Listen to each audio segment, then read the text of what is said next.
Family Credit Union. It's time to bring a friend into the family on News Talk 1480 WHBC. The Kenny and JT Show.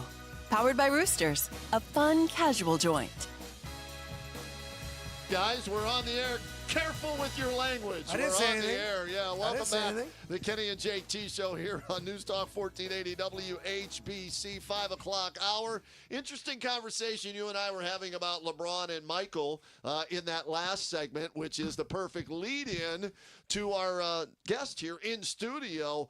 Author extraordinaire, teacher, former football coach, former basketball coach, former sideline reporter for WHBC, former sports writer for the Akron Beacon Journal, and author of the latest book, LeBron Phenomenon. The LeBron Phenomenon. My front row seat to history. David Lee Morgan in the house. Hey, I love it. I love the energy. Love being here. Love seeing you guys once again. Yeah. So thanks for having me, man. Appreciate it. You look fantastic. Look at you. Great shape, man, right? I got to start working out again. Hey, I don't know what it is, man. It's just living happy. Okay, that matters. It makes a difference. Yes, and you and I were talking with JT off the air, and I was curious about how this came about, your latest project, because you've done other projects, the Marion Motley, project and everything that you did, but the LeBron Phenomenon. Yeah. How long has this been an idea, and why now, I guess? Yeah. So, I covered LeBron through high school up until that rookie year, but I had stories that I wanted to tell about what it was like, my experience covering LeBron, because the first two books I wrote about LeBron James, The Rise of a Star, that was a biography about LeBron. Okay, and then that was in 2003. And then 2009, I did a book called King James, A Ring for the King, King James, Shaq, and the Quest for an NBA Championship. Okay. So that was all about the Cavs bringing in Shaq, I think, who was it? Boobie Gibson and all those guys. So that was more of like, can they win it? Okay. So this book was more of, I had stories from my perspective that I wanted to tell that I used to tell people, and they said, you should write a book. So I started writing it, and I thought maybe I need a hook for it. I need a hook for the book. So I said maybe his 5-year anniversary in the league. I missed that one. I said, he's still doing his thing. Let me let that run. Right. So then when we got to 10 year, I said, you know what? I should do it for the 10 year. Missed that hook. And then I said, it's got to be 20. So that was in 2023. Right. Missed that. And then I said, you know what? He's probably only got a few more years. So I better get this out because that's really, that was a good hook. So whether he retires or he doesn't or it's his last year, I felt, this was the time to do it. So I had been writing this book for, over the course of his career. But it was just set off the side. And actually, if you talk to a lot of writers, a lot of authors, there's projects that they've had that they start, they go back to. They I mean, how many people, I might know some people, hey, I got a novel, I just never, Right. So it's just that thing where I was like, I got to get this thing finished. And the stories are fun. I mean, we obviously we'll talk about those, but they're just fun stories that I used to tell people, and people were like, man, really? And so I said, I should put this together. Do you have a relationship with LeBron? No. This day? It's funny. I used to talk to LeBron all the time while he was here. Okay. Even when he was with the Cavs, Right. with Maverick and Randy and all those guys. I would see those guys, Gloria. I would see all of those guys. Sheon, Willie, Drew, Romeo, Right. they'd be at the games. But when he went to Miami, then it was just like, that was it. I mean, Yeah. because you would always see him in his Hummer around West Akron on West Market and Highland Square. It's funny. I would always say, it's weird. Like on Sundays, they would play pickup games at St. V, Maverick and all of them. They would play pickup games. And there was a speedway, not a speedway, a Citgo. And I would be going home up West Market, and you would see that Hummer in the drive-thru, just getting Gatorade or whatever. Right. So it wasn't anything that to see LeBron at somebody's soccer game, Okay. at a cousin's baseball. You know what I mean? He was always around. It was cool. You would see him at Perkins Park. You would just see him. Right. And so, but once he left for Miami, Right. I really hadn't seen. And I had gone on. I'm doing my thing. I'm still at the Beacon. I'm doing other things. And so, no, I haven't really seen him or talked to him. David, we all know the stories from St. Vincent-St. Mary, but when was it obvious that this kid's going to be something not just special, but something fantastic? Well, A phenomenon, dare I say. Yeah. I will say this. I will say his first 2 years, you could see it, but if you remember, like when they went 27-0 his freshman year, I mean, they were scrawny 15-year-old kids. Right. I mean, when you looked at some of those, like when you looked at some of the teams that they played, those teams were bigger and stronger.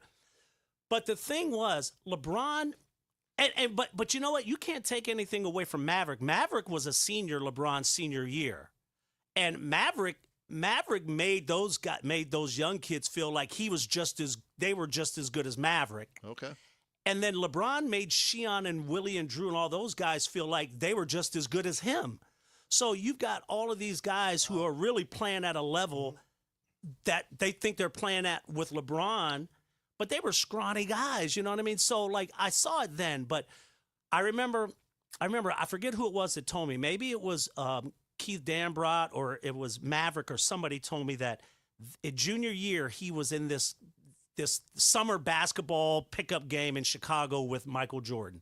And I think there was Antoine Walker, I'm trying to think, Tracy McGrady maybe. I can't remember. There are all these guys that were just playing a pickup game, and they said LeBron, like, just dominated, like, just was killing it, dunks, fast break dunks and all that. And when they told me that, I was like, you know what? I had an inkling that, he was looking good up to that point. But the fact that he went out to Chicago and was playing against NBA guys and holding his own, now you're going to come back and play, no offense, but you're going to play Copley.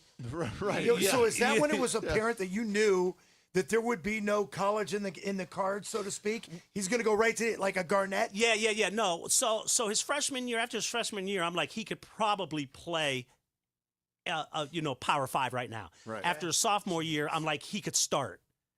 And then after his sophomore year, I'm like, he could probably be a top player in the country in college. But after his junior year, I'm like, there's no way he's going to college. Right. He was just too.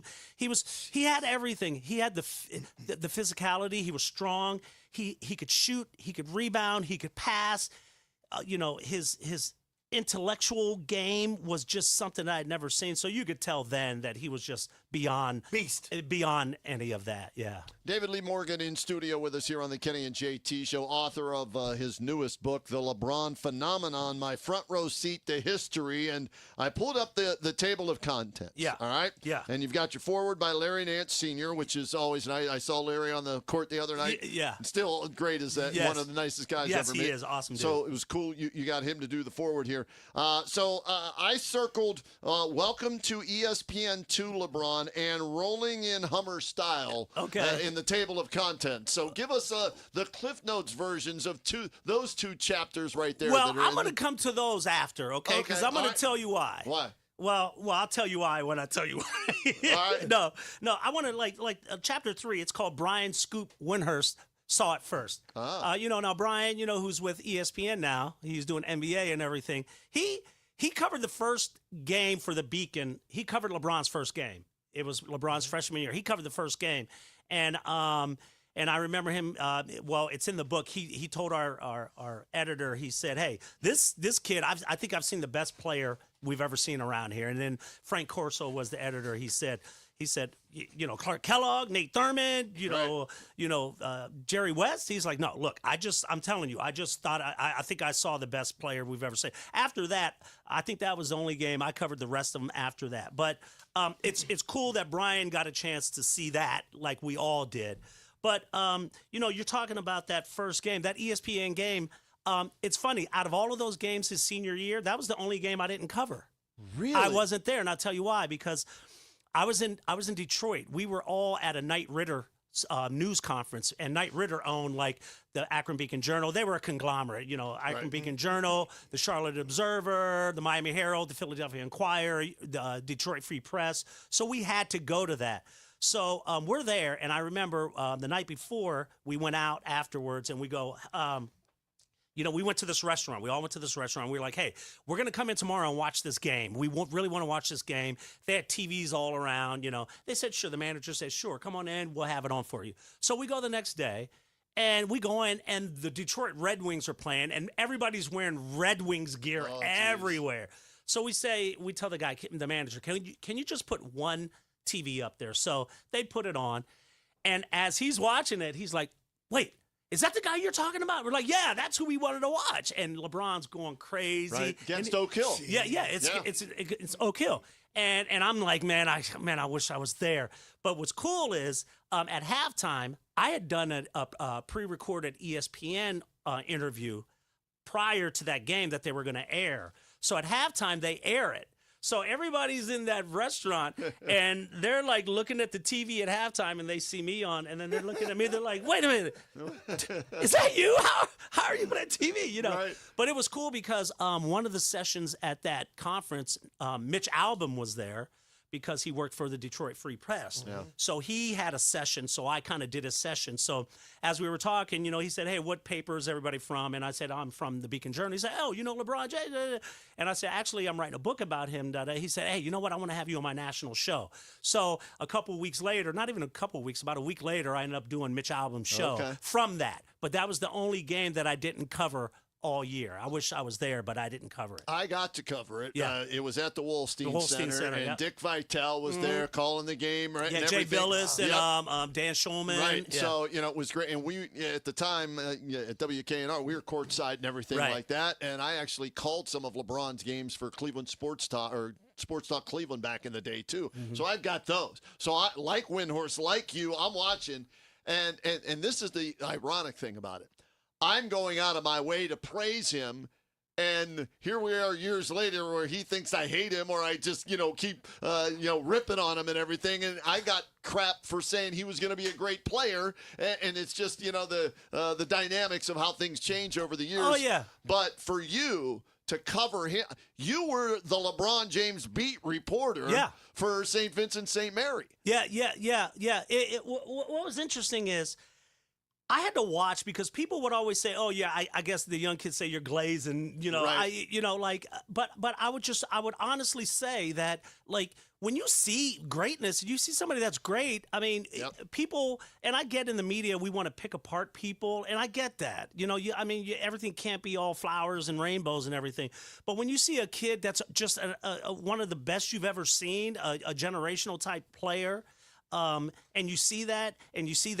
For the most part, he was cordial to the media. I mean, he wasn't some jackass. Right. He did what young kids usually did every once in a while. Yep. But he was a cool dude. If I ever needed anything, if I ever needed an interview, they were very cordial. They were accommodating. Okay. So there wasn't really anything negative I could say about him. Right. And I'm not going to fabricate anything, Fair. But at the same time, you have to do your job. I did my job. I covered it. It was fun. It was high school. And I always kept this in mind. I always tried to write positive stories for high school kids because, you'll walk into a restaurant downtown and there's a article that's all yellow and tattered. That's somebody's grandson or granddaughter that they kept forever.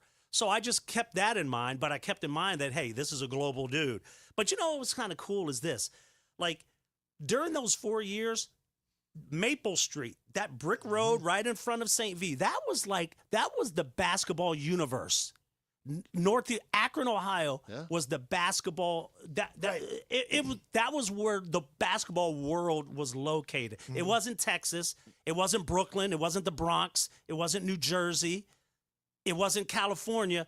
It was Maple Street. Right. It wasn't North Carolina. See, it wasn't North Carolina. That's the question. Because LeBron James' economic impact to Akron, Ohio is unmeasurable. Yeah.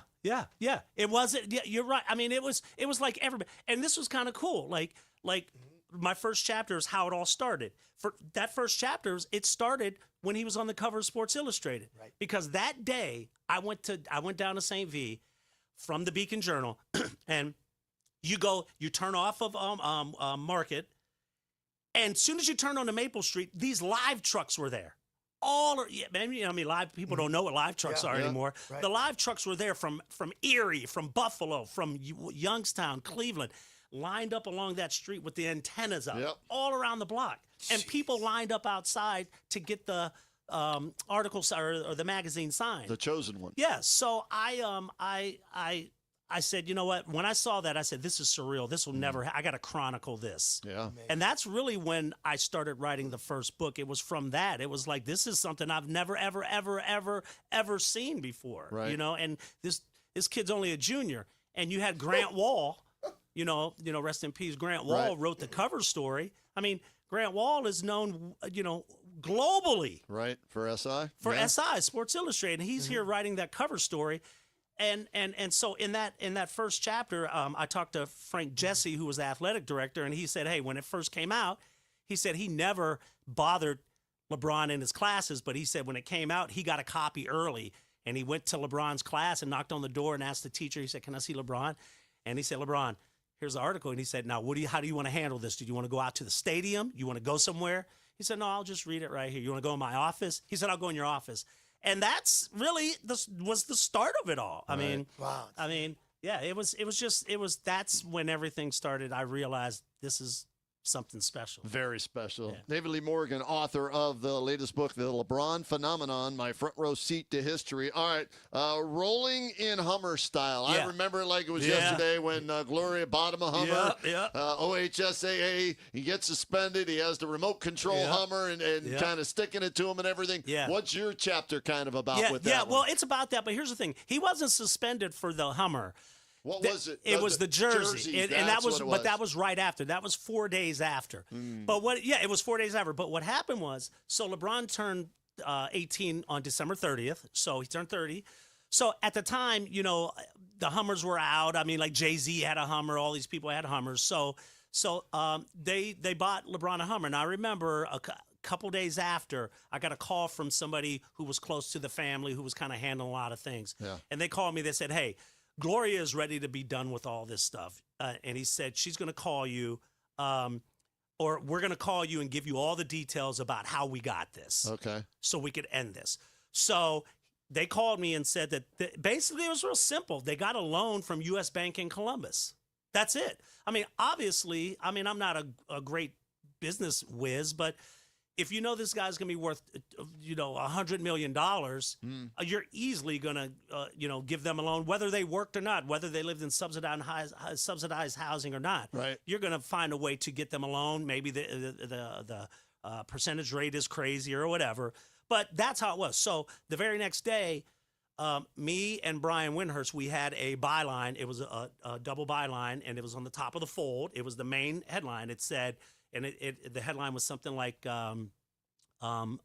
loan approved. I can't remember what it was, but it was the story. So that kind of hushed everything down.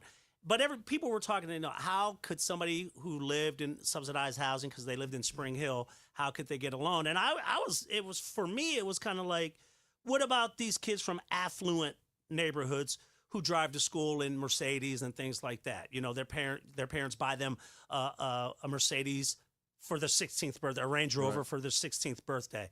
So I thought it was a little bit unfair. You could look at the dynamics and say, well, where did they get the money? But that was easy to figure out. Okay. Easy to get a loan if you're going to make, $100 million in the next 5 months. You're going to get that money back. Right, you're projecting you're going to get it back.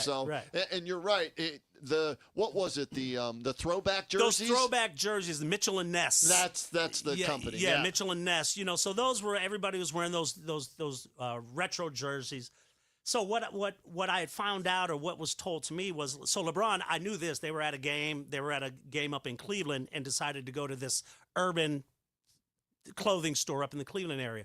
So they go in, and the owner knew some of LeBron's people, and LeBron he was doing well in school. So the guy was like, hey, LeBron, you like these jerseys? Like, yeah. He said, take a couple. He's like, no, you don't have to do that. He said, no, go ahead. He said, you're doing well in school, go ahead. So he took 2. Now, the story that was told to me, which it's in the book, but I never wrote it in the newspaper because couldn't verify it. But what was told to me was one of the young workers there, was an AAU basketball player, was a rival basketball player, LeBron. So when he found out that he was in the store, he was working there. And then so when he saw that the owner or the manager there gave him these free jerseys, they called one of the newspapers in the area and tipped them off. Okay. And then they called the OHSAA.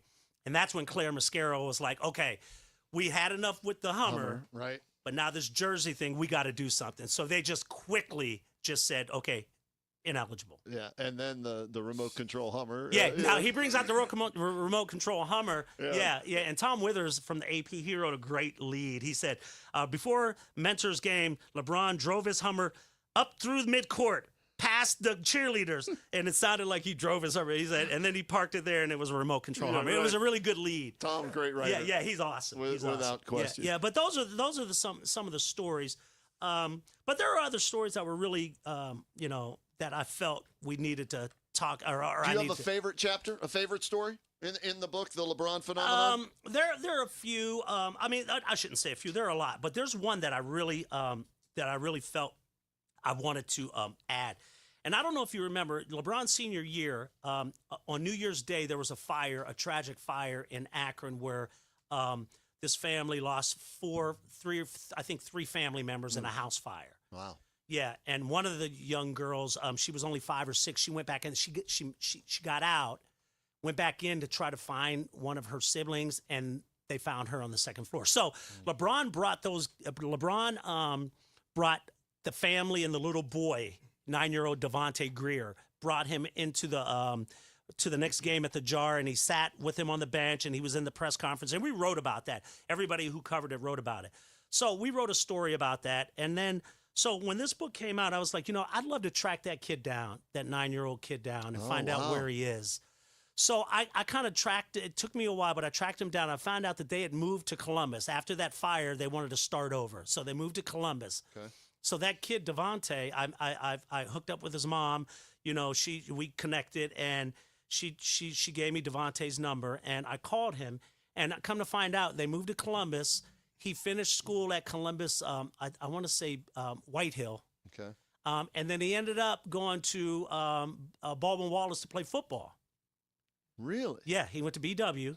Wow. And so we talked, and he graduated from BW. And he's in the business field, medical field. He lives in Columbus, and we talked, and he said that one of the things he had always wanted, he said he looked up to LeBron because LeBron was his idol ever since that time when he was 9 years old. And he said he always told his mom, I would love to talk to LeBron again. I would love to get a hold of LeBron. And this crazy story is his girlfriend, who is his wife now, she was at Akron U. She was his senior year at Baldwin-Wallace, she was a senior at University of Akron. And LeBron and Michelle Obama were there. And LeBron started talking about a story about this young kid who he helped out when he was 9 years old. Afterwards, she went up and said, that story you were telling, that's my boyfriend. That's my fiance. Really? We're going to get married. Jeez. Yeah. So they called him. He didn't answer because he was in two-a-days at Baldwin-Wallace. He didn't answer. He was sleeping. Yeah. But, it was a great story because he said he never thought that this would come about. He never thought that he would hear anything about that story. That story's in there.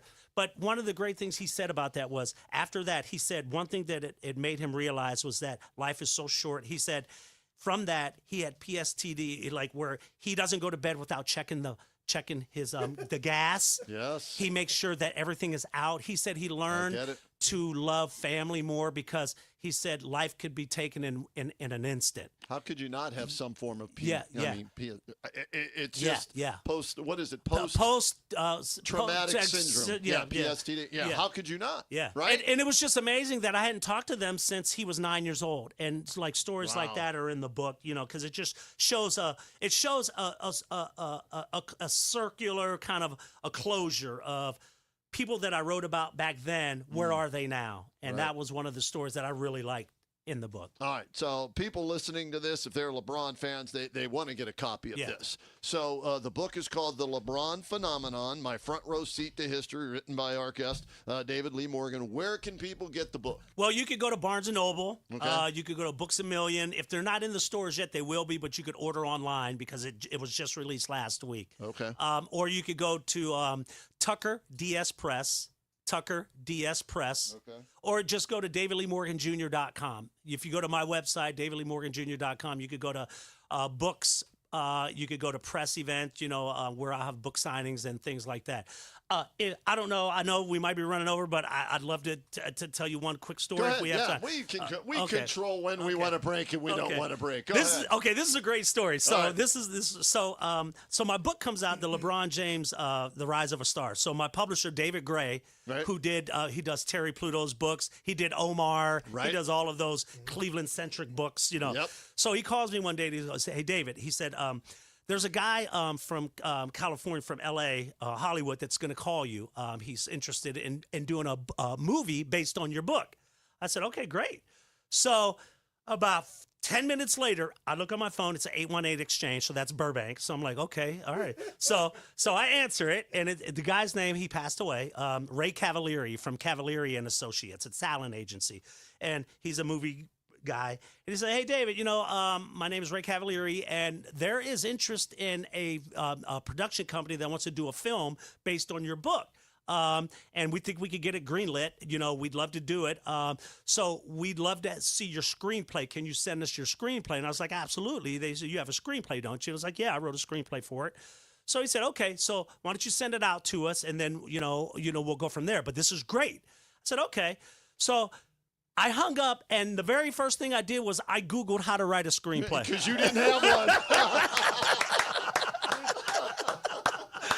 Hell no, I didn't know how to write a screenplay.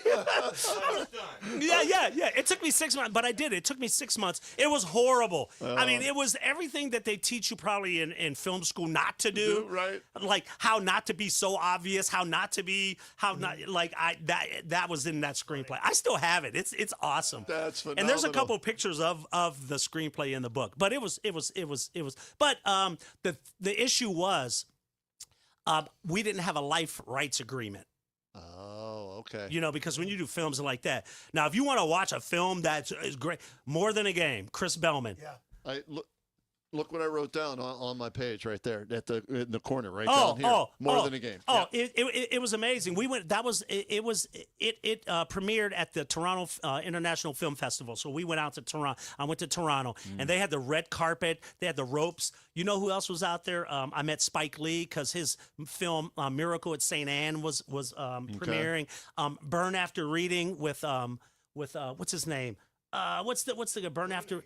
Clooney was in it, but what's the other guy's name? Brad Pitt. Okay, all right. And then the Secret Good Life, job, Brian. The Secret Life of Bees with Queen Latifah. Wow. What's her Keys? Alicia Keys. So they were all there, and Jennifer Hudson. So we go there, right? And the film is great. It was amazing. And then LeBron, Shion, they all go up and they talk about it. They had tears in their eyes. They were crying. So afterwards, I called Chris about a week later, and I say, Chris, man, it was great. The film was great. We had fun. I said, how'd your film do? Because they vote for best film overall, right, in every category. So he says, oh, it finished first runner-up for best film all around. I was like, really? I said, it was the best one. I didn't see them all, but it had to. I said, which film won? And he said, oh, some movie called Slumdog Millionaire. Oh, wow. Right? And he said, I said, Slumdog Millionaire? What kind of name is that? And he said, I don't know. He said, but I heard it's a really good film. And then, you know what? A few months later, it won Best Picture. It did, yeah. Yeah, it did. How about that? Yeah. Wow. Didn't have the soundtrack, though. Right. Because Drop It Low was on that movie. Oh, yeah. Think I don't know about that? Yeah. I have, when that movie came out, More Than a Game, I have cards that were sent to me from when I was working at WKNR. And it's basically, they're like basketball cards, but they're artist drawings of each player.